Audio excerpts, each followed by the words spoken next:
Hi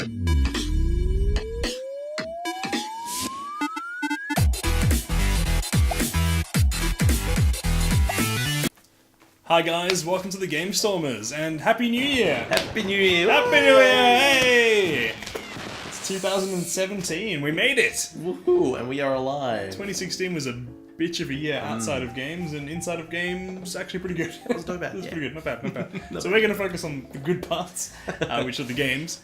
We thought we'd kick off 2017 by talking about 2016. So I was talking about games that we played, maybe that were on episodes, maybe that weren't on episodes, and just, shooting the shit for a bit. Mm-hmm. And, so join us, won't you? Come along. So, Yeah. it was Call of Duty. And we were talking about our Call of Duty memories. Yep. With no microphone, no lighting, and terrible camera settings and camera angles and knees showing. We're wearing shorts for some reason. Oh my gosh. We've come a long way in a short period of time. And then we talked about Stardew Valley. I'm still wearing shorts, just for the record. He is still wearing shorts. Sorry, guys. There they are. But through the magic of cinema, you'll never see them again.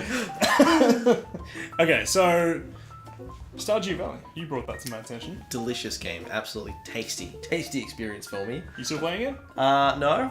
Okay. No, I'm not. Sort of like went real hard for a while and then tapered off. Yeah, like you Just usually like I do, yeah. But there's going to be heaps of new stuff coming soon. They're like, Concerned Ape, the developer for it, is doing a heap of new stuff with it. He's going to release a huge update. That's really cool. If he hasn't already. Is it a paid update or is it for free? For free. That's awesome. Double F, bro. That's really cool when that happens. Like, I like those sorts of... That's one cool thing about indies, like Starbound and Terraria. Like, how much stuff do they add to Terraria? Massive amounts. And it was all free. Yeah. Absolutely It's still awesome. like working their asses off and no extra money, really. That's cool. Well, I did try the game after you talked about it, and I really enjoyed it, which is cool. So there you go. Yes. if no one else watches the show, at least we're watching the show. So I really enjoyed it. It wasn't something that I'd really thought about until you introduced it to me, and it's so Harvest Moony, and I loved Harvest Moon, so that's cool. What else? What else did you like about 2016 game wise? What else did we play? What else did we play? We played Ruin of the Reckless. Which we backed. Yes, yeah, absolutely. Which, funnily enough, since we backed it, I got myself a Skull Slime plushie. You have to bring it in next week. I do. I'm gonna just have it here, and I won't mention it. I'm mentioning it here now. Mention it now. That's right, and you get to see it next episode. For those of you who watched, you know what's going on. For everyone else, you're like, what the I want you to bring it because I haven't seen it. I want to see it. It looks really cool. So I saw photos. It's so good. Check us out on Twitter for a picture. Oh, and my cat Narnia as well. She can be a real dick sometimes. Anywho. So that was a fun game, and they've actually fleshed that out a lot further. I'm leaving it until it gets released, and then we'll play the release version. We could play incremental, but I want to play the released version, which will be co-op, so we can both play. It's going to be awesome. What else? We helped Iron Tides with their Kickstarter in a very small way. I definitely don't want to take credit for them getting funded, but it was cool. It was really nice of them to feature our video on their Kickstarter page. That was so good. That was so humbling. And they even quoted your intro piece to it. That was just really, it was really nice. It was really cool that what we're trying to put out there for the indie developers was picked up and actually used, and that was really cool. We really appreciate it. That morning or afternoon, whenever it was, I think I called you up and I'm like, hey Chris. It was awesome. Check it out. That was the highlight of this show so far. Yeah. I think, the fact us doing this show, I really I still remember that really fondly, which is really cool. So I really enjoyed that. Thanks, guys. And then it's a good game too. It's an awesome game. Fantastic game. I don't like turn-based stuff usually because I'm a bit of a dumb shit. But that was awesome. Really, really fun to play. And again, one of those games where we've backed it on Kickstarter as well. And I think I'm gonna wait till it comes out before I play it again. I know that there's been more. They've added the 6 characters now. They've added a lot of stuff that we talked about on the show, which is really cool. So they've followed through with all that sort of stuff. But I'm gonna wait. I want to play the final version. We played it while it was in production, got a sneak peek, and now we'll see when it's finished. Which I'm really excited about. I got you a key as well, so we'll both get to play. So here's a game that I played that we didn't talk about, that I wanted to talk about, which is Quantum Break. Yes, yeah. Really, probably one of my favorite first party games for 2016. And there was many games for 2016, of course. Fallout 4 was up there as well, which we'll talk about in a sec. It was just amazing. And right after we record this, we're gonna have some dinner, and I'm gonna take you across to my Xbox and I'm gonna show you the game. So I don't think I actually showed you it yet. No, not yet. It looks phenomenal. It ported to Windows 10 very poorly, but it was the first attempt from Microsoft to sort of fund a game that released on Xbox One and Windows 10 exclusively, and when you bought the Xbox One version, you got the Windows 10 version for free, and then people just like absolutely hated the Windows 10 version because it just didn't work properly. I think they've fixed most of it now, but I was really excited to, and you could cross-save between the two platforms. I was really excited to play it on Windows 10, like on my laptop while Christy's watching TV. Yeah. Was not able to because it just didn't run. Ironically, I ended up streaming my Xbox to my computer and playing it that way because that was faster. Well, if it works, that's fine. But you know, I love time travel and time dilation and all those sorts of stories. I've watched so many movies that have that as a theme.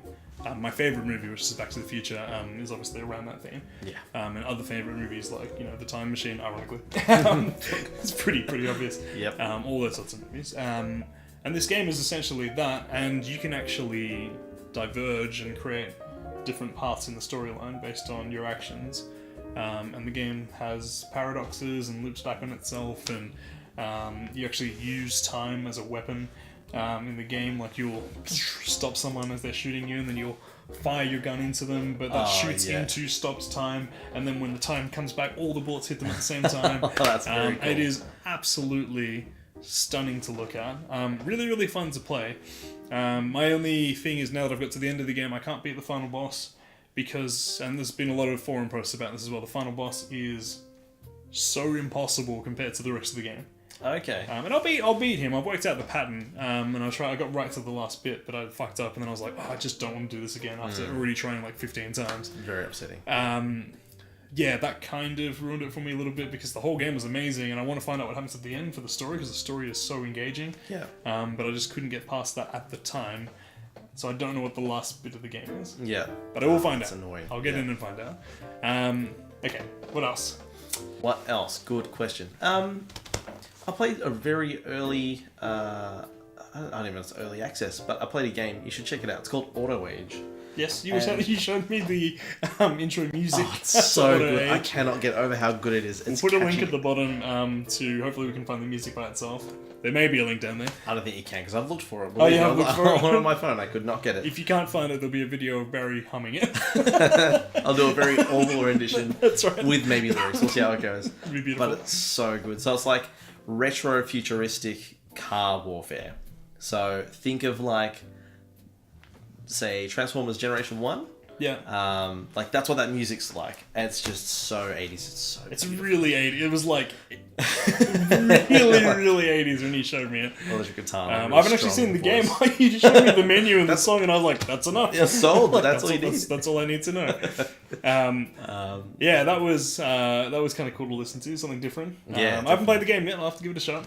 Please do. So it's like, yeah, it's retro futuristic. So you got like light, medium, and heavy cars. So obviously light ones quicker, medium ones sort of like, you know, attack and defense, and large ones got a lot of defense, a lot of attack, but very slow. Okay. And then there's a tower one, which is sort of being balanced at the moment, where it's just this giant ass, like it's like 4 wheels, tower, canopy, and on the top an automatic rocket launcher. So you just sort of like go around destroying people. You don't have to do anything, but obviously you're open for attack, so you need people with you. But it's very, very early stages. They're still introducing more factions. I think there's 2 at the moment.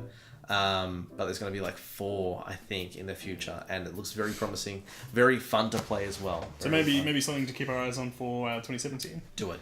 Okay. Auto Age Standoff. Auto Age Standoff. Check it out. Nice. All right, we got time for probably one more. Maybe let's think about let's look inward to the GameStormers and some of the episodes we've done. Nothing there. You know, look, No, there's nothing going on. I've really enjoyed doing this so far. I know we only have a small following, but we really appreciate everyone that's been watching the show in 2016 and, you know, subscribing to us and showing support. You know, like I really appreciate the fact that, you know, you don't have to subscribe to us. You don't have to watch the show. But, you know, there's people that are coming back and watching it and giving us feedback and asking us for games in certain sections, and indie developers that are approaching us and, allowing us access to their games. Like that, for me, has been the most rewarding thing about doing this. Yeah, absolutely. We weren't able to do this a few years back. We talked about doing this, and we now finally have the opportunity to do it. It's just really cool. Like, we just really appreciate it. As you've noticed, the videos aren't monetized. Like, we're not in it for money. This is just something we want to do. It's very relaxing for us to sit down and talk about games, get to catch up with my best mate. It's just cool. So That's very, very cool. please continue to support us in 2017. We'd love you to share the videos and get people to subscribe, and we just want more people to see it, to be honest. Yeah, pretty much. Give us feedback, and just we can build a bit of a community. And we have a website now for 2017. Yay! So www.thegamestormers.com.au. Yeah. Is it .au? I think it's actually just .com. It's a We're very going new website. worldwide. Mr. Worldwide. It'll be on the screen, the correct one. I think it's www.thegamestormers.com. There's actually a forum on there, so if you've got a game suggestion, you can actually jump on and post the game that you're working on or one you've seen, and give us suggestions for like the flight stick challenge and all those fun segments that we've been doing. So that's kind of cool. We wanted to introduce that where we can. Absolutely. And if you're thinking about doing it, do it. Put aside a bit of time, be like, oh, actually, this game would be pretty cool. Yeah. Let us know. Comment. I have to net. Comment. Yeah. Comment some more. But post it on the forum, and then we've got like a record of it, and we can come back to it. Just let us know. That's how we got a lot of the videos we did for 2016. We had people approaching us with their games that they were working on, and they, were happy to tell us a bit about the game and share knowledge, and we'd have a chat and make some new friends. When we went to PAX this year, we met a lot of new friends. That's awesome. Yeah. Like budding indie developers that are really only just sort of starting their careers, and we featured a few of them on the show. Firstborn, so cool. Firstborn, just which get is in there. awesome. Yeah, Firstborn's a Firstborn. very, very good call. I had so much fun playing that game, and I just can't wait to see more of it coming out. And the Warlock of Firetop Mountain, which have now turned into a whole series, that came from us seeing it as PAX as well. Yeah. It's awesome. Like, just really rewarding to do the show. Yeah. And I've droned on enough. I just wanted to say thank you to the people that are watching. Yeah. So I guess we'll finish it there. We look forward to seeing you in 2017, which we're now in now. We'll have some more game videos coming out next week. Awesome. And until then, see you later. catch ya. Bye. I watched a YouTube video about it actually. The did you? world's fastest clapper. So third episode and we're already plagiarizing. Here's some other guy stuff. Woo, well done. Imagine if clapping was different. Imagine if clapping wasn't this. Imagine if clapping was that.